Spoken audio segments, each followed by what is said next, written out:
Hello guys, my name is Sopan and welcome to finance वाला। आज हम देखने वाले हैं निफ्टी बैंक निफ्टी का सेटअप क्या रहेगा कल के दिन के लिए। साथ ही साथ कौन से स्टॉक अच्छे लग रहे हैं on a positive side on negative side. Basically I am extremely sorry for that कि मैं लास्ट एक दो हफ्ते से बहुत ही बिजी शेड्यूल में हूँ। इस वजह से मैं आपको ये अपडेट्स रेगुलर बेसिस पे नहीं दे पा रहा हूँ। टुमारो ऑनवर्ड आई ट्राई कि मैं आपको ये डेली बेसिस पे ये अपडेट्स प्रोवाइड करूँ। एंड यहाँ पे मैं थोड़ा सा कंसेप्चुअल चेंजेस कर रहा हूँ। यहाँ पे मैं किसी भी प्रकार का एक्शन यानी कि बाय या सेल वाला मैं नहीं बताऊंगा। कौन सा स्टॉक अच्छा लग रहा है, कौन सा स्टॉक बुरा लग रहा है, या निफ्टी बैंक निफ्टी में कौन से लेवल्स पे ऊपर आपको ध्यान रखना चाहिए, इसके ऊपर मैं आपको असिस्ट करूंगा। एंड जो लाइव ट्रेड्स होते हैं वो हम हमारे ग्रुप्स में हम सर्कुलेट करते हैं on every day. Every transactions के पहले हम ये आपको इन्फॉर्मेशन प्रोवाइड करते हैं। सो आप ये ग्रुप्स ज्वाइन कर लीजिए। अगर आप ऑलरेडी ग्रुप में हैं तो डेफिनेटली आपको इन्फॉर्मेशन मिलती होंगी। So first of all, Nifty कल के दिन में मुझे लगता है यहाँ पे 11,600 इस लेवल पे जाके एक रेजिस्टेंस फेस करेगा। एंड अपर साइड रेजिस्टेंस जो है वो है 11,650। ये दो रेजिस्टेंस लेवल है। एंड सपोर्ट जो हमें मिलेगा वो अगर हम ईएमए बेसिस पे देखें, जो बहुत ही अच्छी तरह से क्लोजिंग बेसिस का सपोर्ट ये सस्टेन करते हुए चल रहा है, वो अभी फिलहाल के दिन में मुझे लगता है कल के लिए है 11,500। एंड थोड़ा सा नीचे अगर हम देखें तो कंजर्वेटिव साइड में मैं कहूँगा 11,400 ये लेवल है। ये दो सपोर्ट लेवल है जिसके इन बिटवीन मार्केट ट्रेड करना चाहिए। जिस प्रकार स्टेगनेंट मूवमेंटम हम देख रहे हैं मार्केट के अंदर, सो एक बड़े मूवमेंट के लिए हम रेडी हो रहे हैं। ये अदर साइड आ सकती है और ये ट्रेंड कंटिन्यू रह सकता है तेजी वाला। सो अभी हम देखते हैं कि बैंक निफ्टी के अंदर क्या रुझान निकल के आ रहा है। बैंक निफ्टी हालांकि मुझे थोड़ा सा थोड़ा डाइसी लग रहा है यहाँ पे, मतलब ट्रेड करना।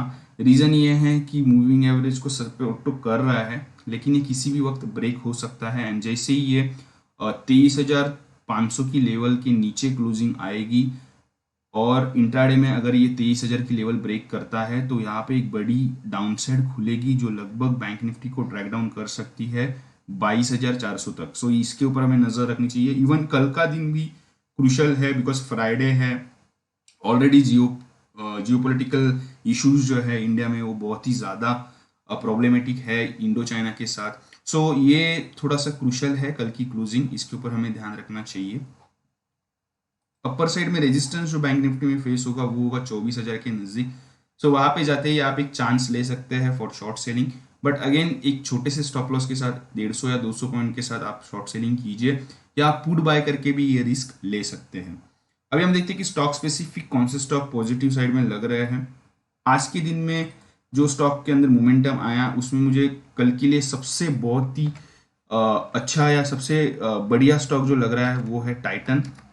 टाइटन के अंदर एक अच्छा खासा ब्रेकआउट आने वाला है। ये एक्चुअली एक ब्रेकआउट आ चुका है बट ये एक सप्लाई जोन के बीच में है। सो यहाँ पे थोड़ा सा वक्त लेगा टाइटन। जैसे ही ये 1210 1215 लेवल के ऊपर निकलता है, सो ये यहाँ पे एक बढ़िया तेजी बनेगी जो लगभग टाइटन में हमें दिखा सकती है 1300 तक की लेवल। सो कल के दिन के लिए इस स्टॉक के ऊपर ध्यान रखिए। 1200 या आप कह सकते हैं कि 1190 के ऊपर भी आप एक चांस ले सकते हैं फॉर 1% ऑफ गेन। आप 1% के स्टॉप लॉस के साथ इसके अंदर बाइंग अपॉर्चुनिटी ढूंढ सकते हैं। नेक्स्ट स्टॉक जो है वो है बाटा इंडिया। बाटा इंडिया के अंदर भी मोमेंटम कंटिन्यू है। अपर साइड रेजिस्टेंस जो कल के दिन में हमें फेस होगा वो होगा 1390 1385 के नज़दीक। सो वहाँ पे थोड़ा सा हमें कॉशियस रहना ज़रूरी है। जैसे ही 1390 की लेवल क्रॉस करता है विद गुड वॉल्यूम या कह सकते हो एक अच्छे फोर्स के साथ, जैसे ही क्रॉस ओवर करता है या इसके ऊपर की क्लोजिंग अगर आती है 1390 के ऊपर की, सो गाइस डेफिनेटली यहाँ पे आप पोजिशनल रिकमेंडेशन में इसके अंदर काम कर सकते हैं। बाटा इंडिया के ऊपर भी आप नज़र रखिए। नेक्स्ट स्टॉक जो है वो है यूबीएल। यूबीएल के अंदर लास्ट 2 दिनों से बहुत ही बढ़िया मोमेंटम गेन हुआ है।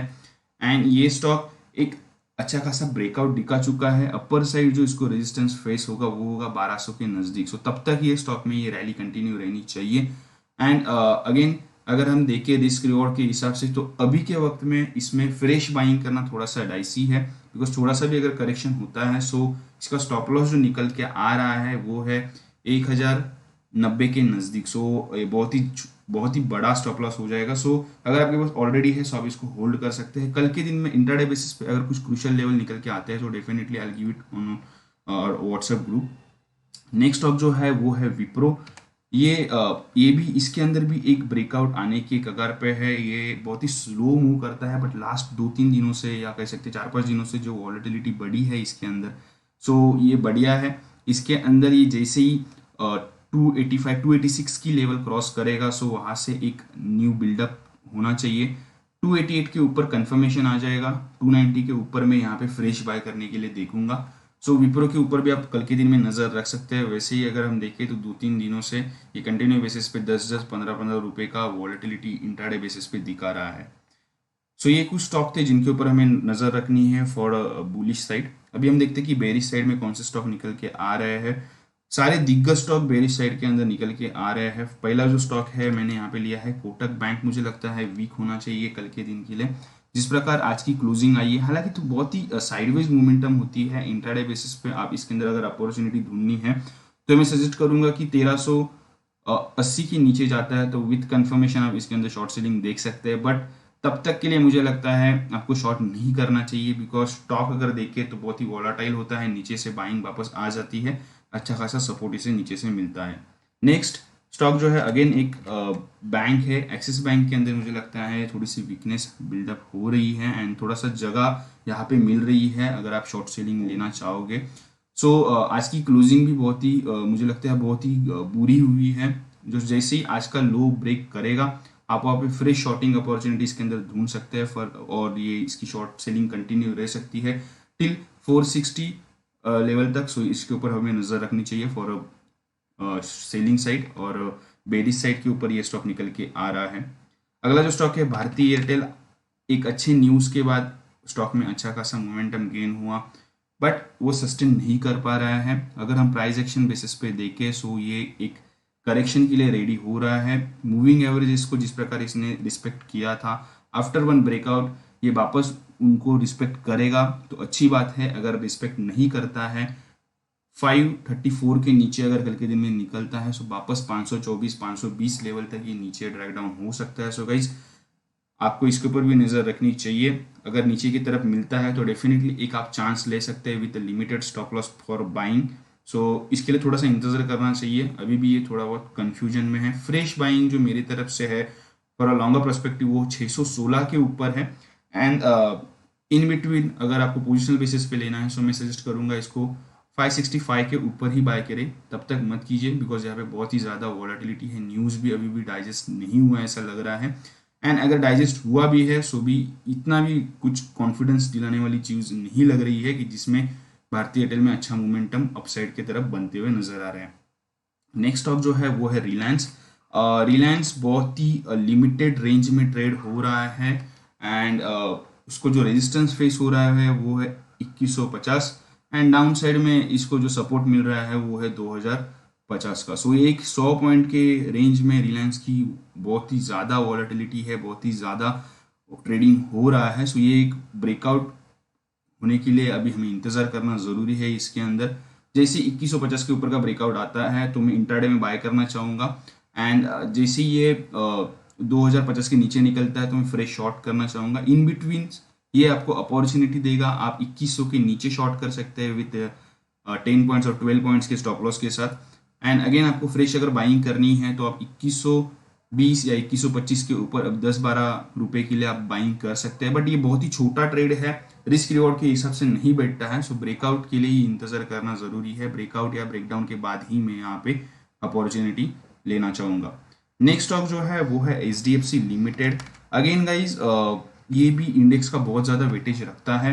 इस स्टॉक के अंदर अगर हम देखें तो कंफर्मेशन आ चुका है, बट बहुत ही ज़्यादा इसमें स्लो मोमेंटम होता है। आपको जो हिसाब से रिस्क रिवॉर्ड मिलना चाहिए वो इसमें अंदर मिलता नहीं है।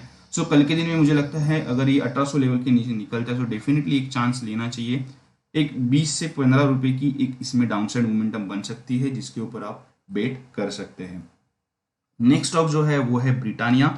मुझे लगता है ब्रिटानिया के अंदर जो एक चार्मिंग ग्रोथ थी उसमें थोड़ा सा यहाँ पे एक ब्रेक लग चुका है एंड ये स्टॉक जो है ये करेक्ट हो सकता है या इसी लेवल के अंदर थोड़ा टाइम स्पेंड कर सकता है।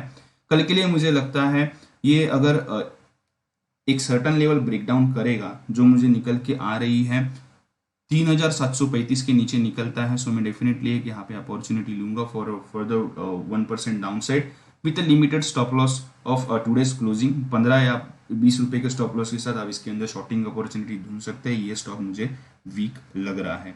आज के दिन का लास्ट स्टॉक जो है एंड प्रोबेबली कल मैं इसके अंदर मेरे क्लाइंट्स को ट्रेड कराऊंगा, वो है आईटीसी। बहुत ही ज़्यादा इसके अंदर चॉपी मोमेंटम हो रहा है एंड करंट जो मार्केट है उस हिसाब से, रिस्क रिवॉर्ड के हिसाब से मुझे ये बहुत ही अट्रैक्टिव लग रहा है। मुझे लगता है इसको 92 या 93 इस लेवल के नज़दीक अगर आपको मिलता है तो शॉर्ट करना चाहिए with limited stop loss of 94.80। और डाउन साइड मुझे लगती है 190 या 189 तक ये नीचे वापस आना चाहिए, सो वहाँ पे मैं कवर कर लूंगा। सो ये बहुत ही एक कैलकुलेटेड ट्रेड रहेगा। अगेन इसके लेवल जो है वो डेफिनेटली हमारे ग्रुप्स के अंदर मैं सर्कुलेट करता हूँ, सो आपको वो यहाँ पे मिल जाएंगे।